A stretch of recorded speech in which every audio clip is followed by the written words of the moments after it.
우리는 열매를 생각하거나 또 풍요로움을 생각하면 어려서부터 배운 시 한 구절이 생각이 납니다. 서정주 시인의 국화 앞에서란 시. 한 송이 국화꽃을 피우기 위하여 봄부터 소쩍장 그렇게 울었나 보다. 이 국화 한 꽃을 피우기 위하여 수많은 일이 있었다는 것을 얘기해주고 있는 함축적인 시입니다. 요즘은 또 장석주 시인의 대추 한 알이라는 시가 많이 회자됩니다. 적의 저절로 붉어질 리가 없다. 저 안에 태풍 몇 개, 저 안에 천둥 몇 개, 저 안에 벼락 몇 개. 적의 저 혼자 둥그러질 리는 없다.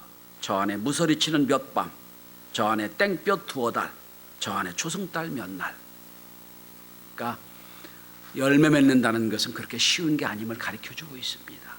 수많은 인고의 세월에 수많은 노력과 애씀을 통하여 대추 한 알이 열린다는 것을 시어가 보여주고 있습니다. 이스라엘은 열매를 맺을 때 이구동성으로 포도를 얘기합니다. 성경은 은유와 상징이 참 많습니다만 똑같이 포도나무 그러면 풍요의 상징입니다. 포도, 즐거움과 기쁨의 상징이에요. 구약과 신약 전체를 통과해서 포도나무 나오면 성경 읽다 긴장하시면 됩니다. 무언가 영적인 상징이 있다는 겁니다. 그래서 시편 80편 8절에 보면 이스라엘을 포도나무로 상징하고 있습니다. 주께서 한 포도나무를 애굽에 가져다가 민족들을 쫓아내시고 그것을 심으셨나이다. 이스라엘 정체성을 얘기합니다. 주께서 애굽에서 포도나무 하나를 뽑아다가 가나안 땅 모든 족속을 다 쫓아내시고 거기다 포도나무를 심으셨다는 거예요. 이스라엘을 보여주고 있는 거죠. 주께서 앞서 가꾸셨으므로 뿌리가 깊이 박혀 땅에 가득하며. 시편 기자의 고백입니다. 포도나무. 자, 그리고 이스라엘 백성은 풍요로운 걸 상징할 때 역시 포도나무를 얘기합니다. 시편 127편을 보면 가장 아름다운 가정을 상징하는 시편 나오는데 그 중에 한복판에 아내가 있어요. 엄마가 있다는 거예요. 근데 이렇게 표현합니다. 그는 결신한 포도나무 같으며. 아내를 얘기할 때, 풍요로움을 얘기할 때 결실한 포도나무 같다고 얘기합니다. 뿐만 아닙니다. 여러분, 창세기 읽어보시면 이 땅에 예수 그리스도를 보내시는데 유다 지파 가운데 보내시거든요. 창세기 읽어보시면 여러분, 포도나무에, 포도주에, 포도즙에 심지어 눈이 붉어진다고까지 표현해요. 아주 상징적으로 포도나무를 얘기하고 있어요. 자, 오늘도 역시 포도나무입니다. 오늘 1절을 주목해 보십시다. 나는 참 포도나무요 내 아버지는 농부다. 나가 누구예요? 예수님. 내가 포도나무다. 근데 여기 참 포도나무로 돼 있어요. 이게 헬라어로 엘레시노스란 단어인데 거짓이 아닌, 가짜가 아닌 진짜 참 포도나무 이런 뜻입니다. 영어로 그래서 트루라고 번역하죠. 트루바인, 진짜 난 포도나무다 라고 표현합니다. 그리고 여러분 본문에 뭐라고 합니까? 포도나무는 예수님이에요. 그 다음에 포도를 가꾸는 이가 누구예요? 농부죠. 농부 뭐라고 표현합니까? 하나님은 농부다 표현하죠. 1절에 하나님은 농부다. 그러면 우린 누구예요? 자, 주님 포도나무고 하나님은 포도나무를 가꾸시는 농부고 나는 우리 여호와 여러분 가지예요. 여러분 오늘 본문을 보시기 바랍니다. 뭐라고 되어 있습니까? 5절에 보면 나는 포도나무요 너희는 뭐라고요? 가지다 라고 되어 있어요. 나는 포도나무, 난 진짜 포도나무, 참 포도나무요. 하나님은 우리를 가꾸시는 분이요, 너희는 내 안에 붙어있는 가지다. 자, 여러분 포도나무 머릿속에 그려보십시오. 포도나무는 딱 하나 때문에 키웁니다. 열매 때문에 키워요. 포도 때문에 키우는 거예요. 여러분 포도가 아무리 자란다고 한들 기둥으로 쓸 수가 없어요. 포도가 아무리 예쁘다고 한들 그걸 가져다가 정원수로 쓸 수도 없어요. 지저분합니다. 딱 한 가지 땔감도 못 써요. 포도나무는 그래도 잘 안 타요. 유일하게 열매 포도 맺는 것밖에 없습니다. 아무것도 쓸 수가 없어요. 자, 농부인 하나님이 포도원의 포도나무를 가꿉니다. 저는 지금까지 이 말씀을 여러 번 전했어요. 네, 우리 입장에서 생각했습니다. 가지 입장에서 어떻게 하면 많은 열매 맺겠느냐? 어떻게 하면 많은 하나님께 영광 돌리겠느냐? 생각을 했는데 이제는 관점을 좀 달리해서 아버지 하나님 입장에서 보는 겁니다. 오늘 말씀의 제목이 뭐죠? 농부의 열심이에요. 농부가 누구예요? 하나님의 열심. 내가 하자는 거 아니에요. 하나님이 우리를 어떻게 아름답고 많은 열매를 맺기 위해 했으는지 오늘 이 말씀을 함께 나누며 은혜를 나누고자 합니다. 오늘 본문에 나오는 포도나무 세 종류입니다. 제가 알아보니까 한국에 지금 있는 포도나무의 그 종자가 18개쯤 된답니다. 잘 쓰이는 포도나무 종자는 한 6개 된대요. 그 종자를 얘기하는 게 아니라 오늘 본문의 비유로 들은 포도의 가지의 종류가 세 종류가 있어요. 자, 여러분, 첫 번째, 열매를 많이 맺는 가지. 설명할 필요가 없어요. 오늘 1절, 2절에도 5절에도 열매를 많이 맺는 가지 있어요. 참 아름다운 가지, 참 하나님 원하시는 가지일 거예요. 농부가 원하는 가지. 두 번째 가지가 있습니다. 말라버린 가지가 있어요. 그럼 말할 것도 없죠. 제거해버리면 되지요. 근데 문제는 이거예요. 여러분 2절 한번 주목해 보시기 바랍니다. 2절에 나무가 두 조류가 나와요. 앞에 보면 물은 내게 붙어 있어 열매를 맺지 아니하는 가지. 이게 골치 아픈 가지. 뒤에 2절 중반에 보면 물은 열매를 맺는 가지. 이건 더 말할 필요가 없어요. 너무 좋은 거예요. 그런데 문제는 여기 있어요. 자, 그러면 이 세 종류의 가지를 가지고 하나님 어떻게 일하시는지, 오늘 나의 모습은 어떤지 말씀을 통하여 은혜를 나누고 함께 할 수 있길 바랍니다. 첫째로 농부인 하나님은 무슨 일을 하시느냐? 첫 번째, 말라버린 가지는 제거해버립니다. 잘라버립니다. 오늘 본문의 4절입니다. 포도나무에 붙어있지 아니하면, 6절도 나오죠. 사람이 내 안에 거하지 아니하면 밖에 버려져 마르나니 사람들이 그것을 모아다가 불에 던져 사르느니라. 자, 그림을 그려보세요. 포도 줄기가 쫙 있습니다. 포도나무가 있어요. 근데 가보니 옆에 튼실한 가지처럼 보이는데 말라져 있어요. 그 뭐죠? 줄기와 잘라진 거예요. 영양을 공급받지 못하는 거예요. 그러니까 아무리 오래되고 아무리 튼실하게 보이고 아무리 두꺼운 가지가 옆에 있더라도 줄기와 연결되어 있지 않으면 말라진 거예요. 어떻게 한다고 하셨어요? 모아다가 불에 던져 사르느니라. 이걸 성경적 용어로 심판이라고 합니다. 잘라버리는 거. 열매 맺지 못한 거 버리는 거예요.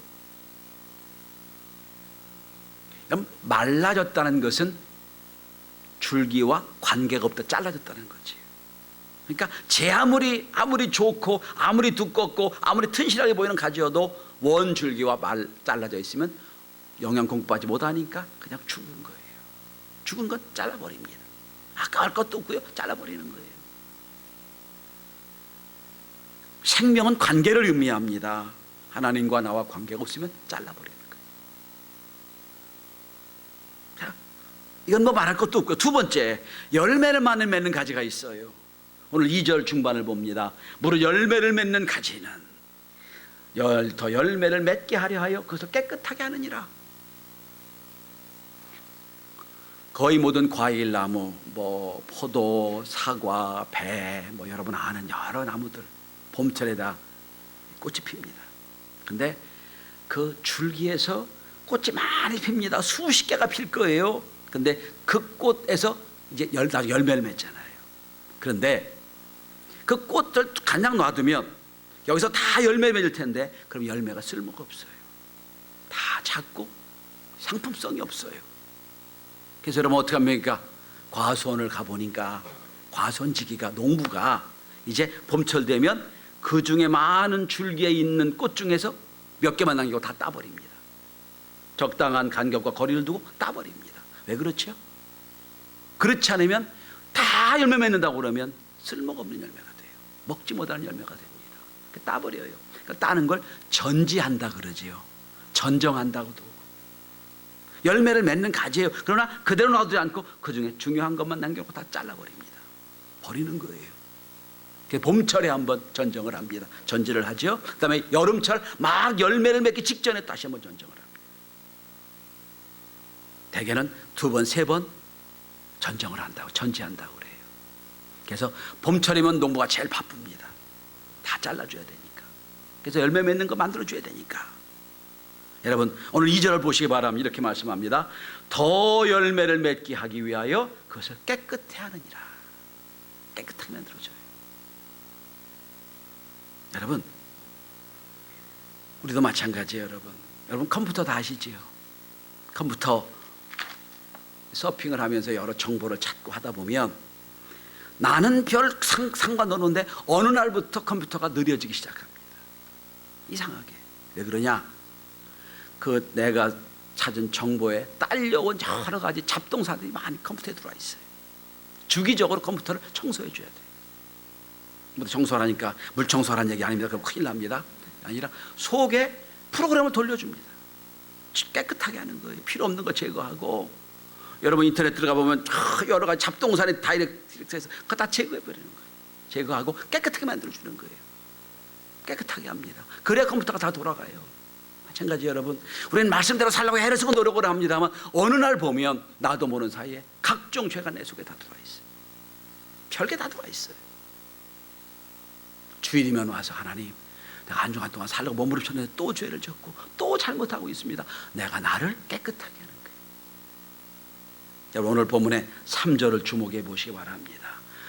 이미 열매를 맺고 있는 가지지만 더 열매 맺게 하기 위하여 하나님 무슨 방법을 쓰시느냐? 우리 3절 같이 읽습니다. 시작. 너희는 내가 일러준 말로 이미 깨끗해졌으니. 깨끗해지는 거예요. 그래서 여러분 어떤 열매는 매일 깨끗해져요. 매일 와서 회개하고 매일 와서 말씀을 듣습니다. 어떤 또 가지는 일주일에 한 번 나와요. 어떤 가지는 한 달에 한 번 나와요. 그럼 여러분 내 깨끗해지는 차원이 다른 거예요. 깨끗해졌습니다. 말씀으로 깨끗해지는 거예요. 최근 뇌과학이 많이 발전했습니다. 그래서 아주 재미있는 사실을 발견했지요. 미국 로체스터 대학의 네더가르트 박사 연구팀이 아주 신비한 걸 발견했습니다. 왜 우리가 잠을 깊게 자면 머리가 맑아지는 경험을 하지요? 그걸 증명을 했어요. 쥐를 가지고 실험을 했는데 생쥐가 참 불쌍합니다. 늘 우리 때문에 이상하지요. 그때 밤에 생쥐가 깊은 잠에 들게 하면 우리 머릿속에 뇌 속에 글림프 시스템이 발동한답니다. 이게 이제 그러면 급배수 시스템, 펌핑 시스템이 해서 우리 속에 뇌하수체, 소위 뇌척수액이 뇌로 들어간다는 거예요. 그래서 잘 때는 펌핑이 많이 된답니다. 그래서 빠른 속도로 각 모든 뇌를 다 청소한다는 거예요. 그래서 깨끗해진다는 거예요. 뇌가 맑아진다는 거지요. 그런데 깨어 있을 때 잠을 못 자면 그게 멈춰진답니다. 펌핑이 안 된대요. 그러니까 여러분 왜 잔다고 자는데 머리가 복잡할 때 있지요? 자는 게 아니란 얘기예요. 전 이 기사를 보고 생각을 했습니다. 맞다. 하나님이 우리 인체 오묘한 것도 우리가 잠자는 사이에 다 펌핑을 해가지고 우리 뇌척수액을 돌려서 우리를 깨끗하게 하시는데 마찬가지로 우리의 영혼도 여러 잡동사에 있을 때 하나님 나를 깨끗하게 하시는 거예요. 전 여러분 이 예배 시간이 여러분의 영혼을 정화시키는 시간이 되길 바랍니다. 이 예배 시간이 여러분의 마음을 정화시켜서 우선순위를 좀 알게 하고 내가 복잡한 한 주간의 삶 속에 아이고 내가 잘못했구나, 잘했구나, 더 하면 되겠구나 이렇게 생각할 수 있는, 교정될 수 있는 시간이 됐으면 좋겠어요. 3절에 말씀합니다. 너희는 이미 말씀을 깨끗해졌느니라.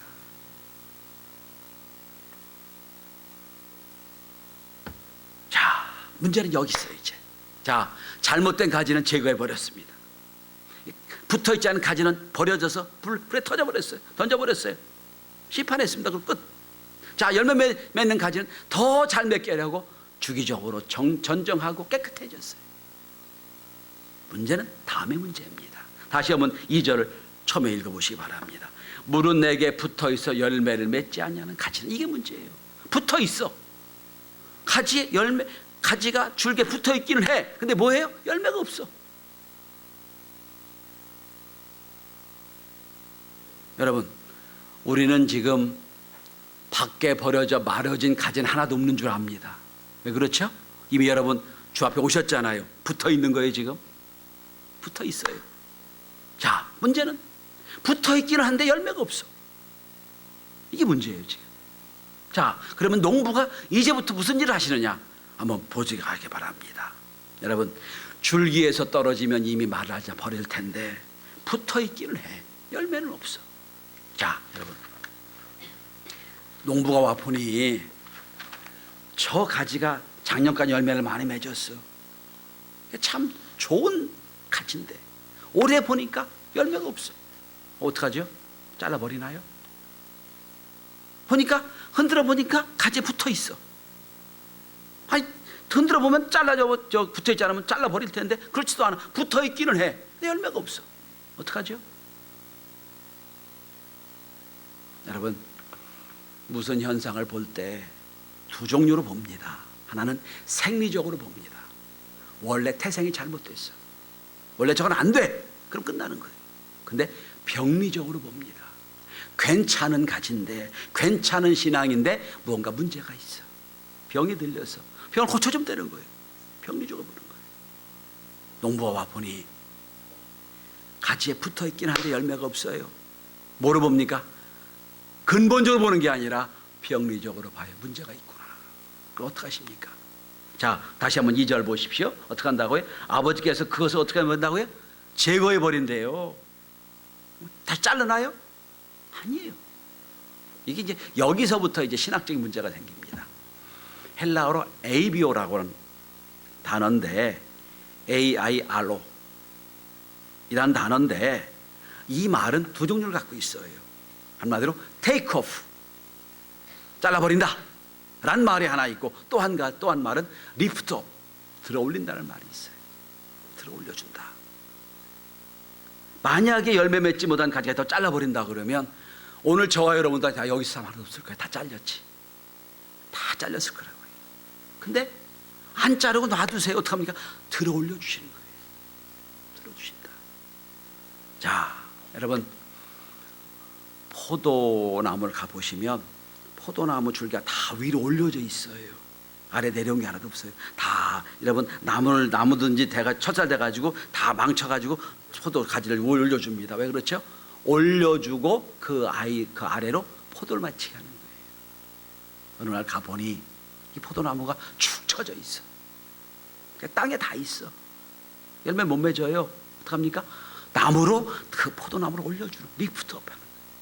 올려준다, 이런 뜻이에요. 여러분, 줄기가 붙어 있는데 열매가 없어요. 그러면 노쇠해서 늙어서 그 줄기에서 영양분을 공급받지 못할 상황이 되거나, 아니면 많은 노력을 하고 애쓰는데 환경이 좋지 않아 축 처져 있어. 어떡합니까? 그걸 세워주시는 거예요. 리프트업. 다시 우리를 이렇게 세워주신 하나님, 그 노력을 말씀하는 거예요. 여러분, 우리 성도들이 작년까지 열매를 맺은 올해 열매를 맺었다 하십시다. 그럼 우리가 어떻게 됩니까? 하나님 은혜를 받아야 돼요. 다시 한번 이렇게 세워주시는 은혜를 받아야 돼요. 지금도 하나님은 우리 인생에 오셔서 우리 환경을 만들어 주십니다. 야, 너 괜찮은 가지인데 올해는 축 처져 있구나. 힘을 얻지 못하고 있구나. 다시 한번 이렇게 세워주시는 거예요. 부목을 내서 다시 한번 이렇게 세우신 하나님, 그 은혜예요. 여러분, 너 보니까 노쇠져 있구나, 너 보니까 힘이 없구나, 내가 다시 용기와 결단을 주마, 힘 주시는 거예요. 여러분, 베드로가 예수님을 3번이나 부인했어요. 주님 아십니다. 베드로에게 경고하세요. 베드로야, 네가 다 굴기 전 날 3번 부인하리라. 베드로가 뭐라고 얘기해? 용기를 다 버려 나는 버리겠습니다. 죽더라도 주님 쫓아가겠습니다. 그러지요? 주님, 이미 베드로가 주님께 붙어 있긴 했지만 열매 없을 걸 알고 계시는 거예요. 주님 어떻게 하십니까? 아니야, 베드로야, 내가 널 위해 기도하고 있다. 여러분 성경을 해보시기 바랍니다. 주의 대배지만 여러분 요 누가복음 23장을 한번 보십시오. 누가복음 22장입니다. 누가복음 22장 여러분 31절 32절 우리 같이 읽어보십시다. 135페이지예요. 하나님이 베드로를 어떻게 이렇게 세워주시는지 누가복음 22장 31절 32절 같이 읽습니다. 시작. 시몬아 시몬아 보라 사탄이 너희를 밀가부로 타려고 요구하였으나 그러나 내가 너를 위하여 내 믿음이 떨어지지 않기를 기도하였노니 너는 돌이킨 후에 내 형제를 굳게 하라. 근데 여러분 이 상황을 보셔야 돼요. 주님 십자가를 지기 직전이에요. 당신의 고통도 견디기 어려운 상황이에요. 근데 주님 뭐라고 말씀하세요? 베드로야 내가 내 믿음이 떨어지지 않기를 기도하였노니. 베드로가 회복되는 건 베드로가 결단되게 기도하는 게 아니에요. 주님이 기도해 주셔서 된 거예요. 내가 너를 위해 내 믿음을 위해 기도하고 있다. 그리고 어떻게 합니까 여러분? 세 번이나 부인하고 도망가 버렸죠. 디베 바닷가에 여러분 베드로를 찾아가십니다. 다시 업으로 돌아간 디베 바닷가에 베드로를 찾아가 뭐라고 말씀하세요? 다시 물으시잖아요. 베드로야 네가 나 사랑하고 있냐? 제가 이번 주 중국에 가서 신학교 강의하면서 요한복음을 강해를 하루 11시간씩 나흘을 했어요. 오늘 목이 더 은혜로운 것 같지 않아요 여러분? 목소리가. 근데 마지막 요한복음 21장에 베드로를 회복시킨 장면이 나오잖아요. 여러분 베드로가 가야바 뜰에서 숯불을 쬐며 예수를 부인했지요. 그 숯불이 기베레 바닷가에 놓여 있어요. 베드로가 평생 잊지 못했던 오병이어의 기적 떡과 생선이 숯불에 놓여 있어요. 숯불에 주님 말씀하십니다. 뒤적거리면서 베드로야 너나 사랑하니?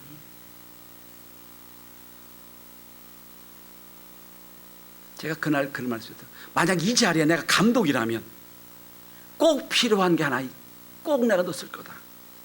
거기 닭이 한 마리 있으면 좋았을 거다. 숯불 앞에서 부인했던 그 숯불 앞에서 한 번도 잊지 못했던 떡과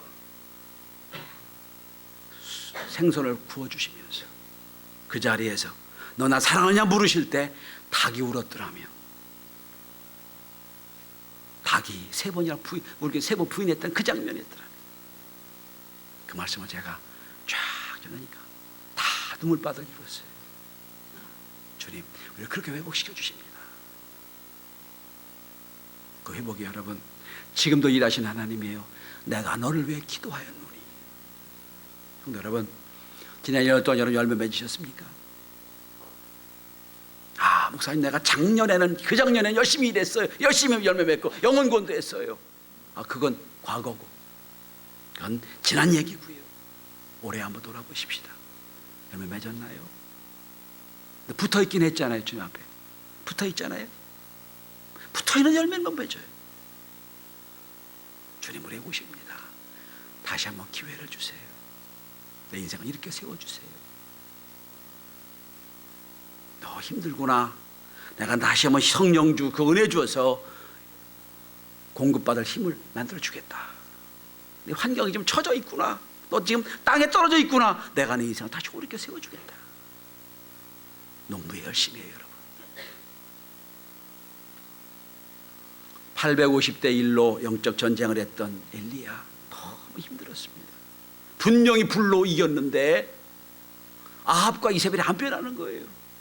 850명을 싹 죽였는데 불구하고 안 변하는 거예요. 너무 힘듭니다. 그래서 어떻게 합니까? 도망가잖아요. 사막으로 도망가서 로뎀나무 아래에 앉아 죽기를 구합니다. 주여 내 인생을 좀 거둬가십시오.